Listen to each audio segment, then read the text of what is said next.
Assalamualaikum warahmatullahi wabarakatuh.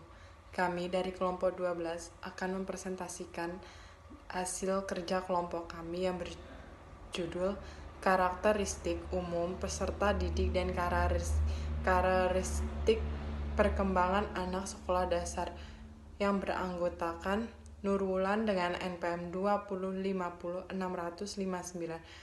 Alvina Rahmawati Suroso dengan NPM 2050664, Preti Sinta 2050674. Karakteristik umum. Sebagai yang telah dikemukakan oleh Kaplan, dapat disimpulkan bahwa karakteristik itu adalah sifat yang khas yang melekat pada seseorang atau suatu objek. Karakteristik umum atau anak usia SDMI adalah senang bermain, senang bergerak, senang bekerja dalam kelompok, serta senang merasakan atau melakukan secara langsung. Oleh karena itu, guru hendaknya mengembangkan pembelajaran yang mengandung unsur permainan. Kemungkinan siswa untuk bergerak dan bekerja atau belajar dalam kelompok, serta memberikan kesempatan kepada siswa untuk terlibat langsung dalam pembelajaran. Karakteristik perkembangan anak sekolah dasar. Ada beberapa karakteristik perkembangan anak usia sekolah dasar yang harus diketahui oleh guru agar dapat mengembangkan pembelajaran yang sesuai dengan kebutuhan siswa sekolah dasar. Siswa sekolah dasar merupakan anak yang sering mengalami perubahan drastis baik dari segi fisik maupun dari segi mental. Pada umumnya, anak sekolah dasar memiliki rentangan umur antara 6 sampai 12 tahun. Maka ada berbagai bentuk perkembangan yang akan terjadi. Selanjutnya saya akan menjelaskan bentuk-bentuk karakteristik perkembangan anak sekolah dasar. Karakteristik peserta didik tingkat sekolah dasar yang dilihat dari berbagai teori berimplikasi pada proses pembelajaran secara menyeluruh. Yang pertama, perkembangan kognitif. Teori perkembangan kognitif yang dikemukakan oleh Piaget menyatakan bahwa anak usia sekolah dasar pada umumnya berada pada tahap operasional konkret untuk anak dengan rentang usia 7-11 tahun. Tahap operasional konkret merupakan tahap ketiga dari tahap-tahap perkembangan kognitif menurut Piaget. Pada tahap ini, anak sudah dapat melakukan penularan secara logis untuk hal-hal yang bersifat konkret, sedangkan untuk hal-hal yang bersifat abstrak masih belum mampu. Kemudian yang kedua, perkembangan fisik. Mengacu kepada tahap perkembangan yang dikemukakan oleh Yelon dan Weinstein, tahap perkembangan siswa sekolah dasar tergolong pada masa kanak-kanak. Perkembangan aspek fisik pada masa ini. Kemudian yang ketiga, perkembangan moral. Berdasarkan tahap perkembangan moral, menurut Lewenhard Kohlbrecht, perkembangan moral siswa sekolah dasar berada pada pergeseran dari akhir tahap 1, keputusan dan hukuman, tahap kedua, instrumental relatif, menuju tahap 3, orientasi keselarasan interpersonal. Kemudian yang keempat, perkembangan emosional. Perkembangan emosional siswa sekolah dasar antara lain banyak menggunakan waktu untuk membebaskan diri dari rumah, menyamakan diri dengan teman sebayanya, namun masih menerima persetujuan dari orang dewasa, mudah terharu tetapi pemberani dan percaya pada diri sendiri. Yang kelima, perkembangan sosial. Perkembangan sosial siswa sekolah dasar yaitu berorientasi kepada kelompok, tetapi kehidupan rumah masih berpengaruh, ingin bebas, memuja pahlawan, pemisahan dari jenis kelamin, dan bahwa kelompok akan mempengaruhi konsep dirinya. Yang keenam, perkembangan bahasa. Bahasa adalah alat komunikasi yang paling efektif dalam pergaulan sosial. Jika ingin menghasilkan pembelajaran yang efektif untuk mendapatkan hasil pendidikan yang optimal, maka sangat diperlukan bahasa yang komunikatif dan memungkinkan peserta didik yang terlibat dalam interaksi pembelajaran dapat berperan secara. Baiklah, di sini saya akan menjelaskan bentuk-bentuk karakteristik umum peserta didik. Ada beberapa karakteristik anak di usia sekolah dasar yang perlu diketahui para guru. Agar lebih mengetahui keadaan peserta didik, khususnya di tingkat sekolah dasar, sebagai guru harus dapat menerapkan metode pengajaran yang sesuai dengan keadaan siswanya. Maka sangat penting bagi seorang pendidik mengetahui karakteristik siswanya.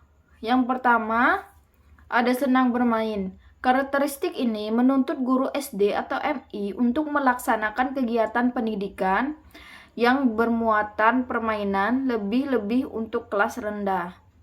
Yang kedua, senang bergerak. Orang dewasa dapat duduk berjam-jam, sedangkan anak SD dapat duduk dengan tenang paling lama sekitar 30 menit. Menyuruh anak untuk duduk rapi untuk jangka waktu yang lama dirasakan anak sebagai siksaan. Kemudian yang ketiga, anak senang bekerja dalam kelompok. Dari pergaulannya dengan kelompok sebaya, anak belajar aspek-aspek yang penting dalam proses sosialisasi, seperti belajar memenuhi aturan-aturan kelompok, belajar setia kawan, belajar tidak tergantung pada diterimanya di lingkungan, belajar menerimanya tanggung jawab, belajar bersaing dengan orang lain secara sehat atau sportif, mempelajari olahraga. Yang kemudian yang keempat, senang merasakan atau melakukan, memperagakan sesuatu secara langsung. Dari apa yang dipelajari di sekolah, ia belajar menghubungkan konsep-konsep baru dengan konsep-konsep lama. Kemudian, baiklah, di sini saya akan menjelaskan faktor-faktor yang mempengaruhi karakteristik umum peserta didik. Karakteristik umum peserta didik meliputi gender, etnik, usia, kultural, status sosial, dan minat.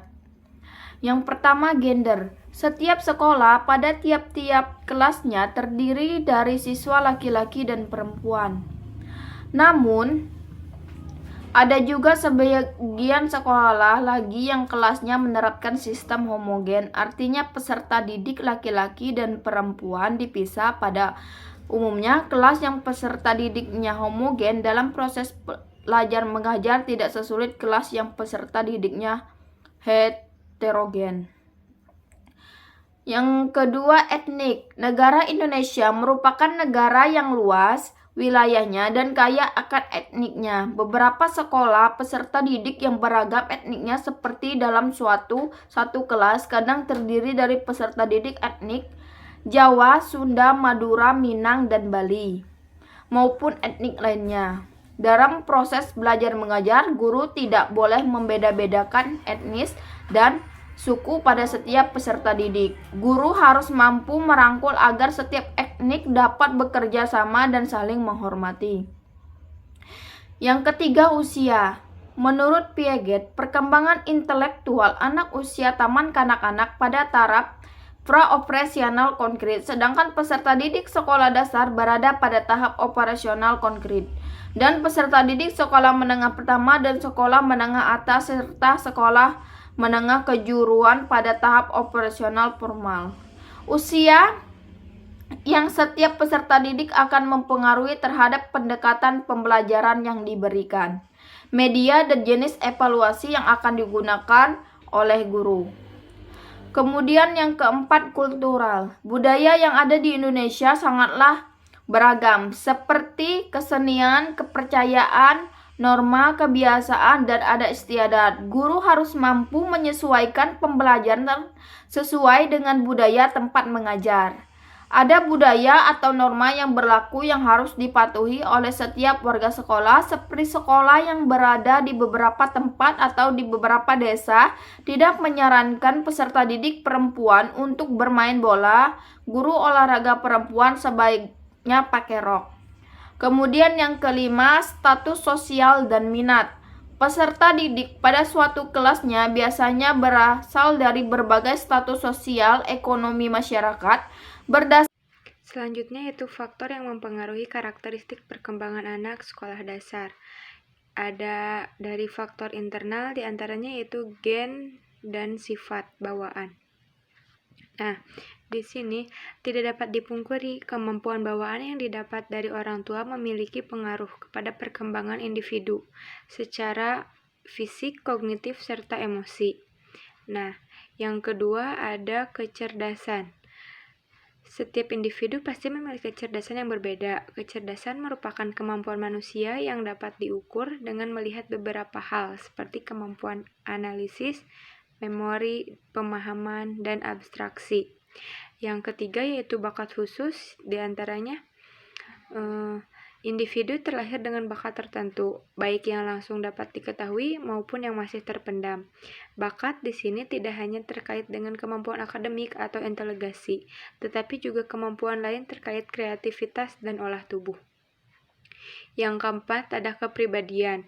Kepribadian adalah organisasi yang dinamis antara aspek fisiologis, kognitif, serta afektif yang mempengaruhi perilaku individu dalam beradaptasi selama hidupnya. Nah, selanjutnya yaitu ada faktor eksternal. Yang pertama, kesehatan dan nutrisi. Kondisi fisik sangat mempengaruhi kemampuan peserta didik dalam melakukan proses belajar. Nah, Maslow dalam hierarki kebutuhannya menekankan implementasi karakteristik umum peserta didik dan karakteristik perkembangan anak sekolah dasar. Yang pertama, guru SD seyogianya merancang model pembelajaran yang memungkinkan adanya unsur permainan di dalamnya.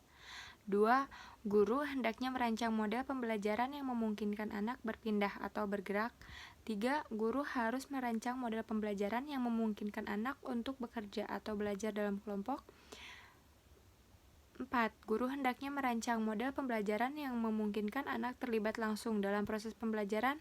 5. Guru hendaknya bersama-sama menciptakan aturan dan kejujuran secara konsisten, mengupayakan disiplin yang tegas dan dapat dipahami.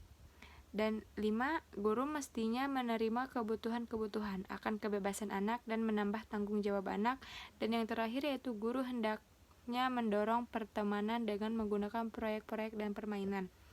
Sekian presentasi dari kelompok kami. Mohon maaf apabila banyak kesalahan. Kepada yang ingin bertanya, silahkan bertanya secara langsung maupun di forum diskusi. Terima kasih. Wassalamualaikum warahmatullahi wabarakatuh.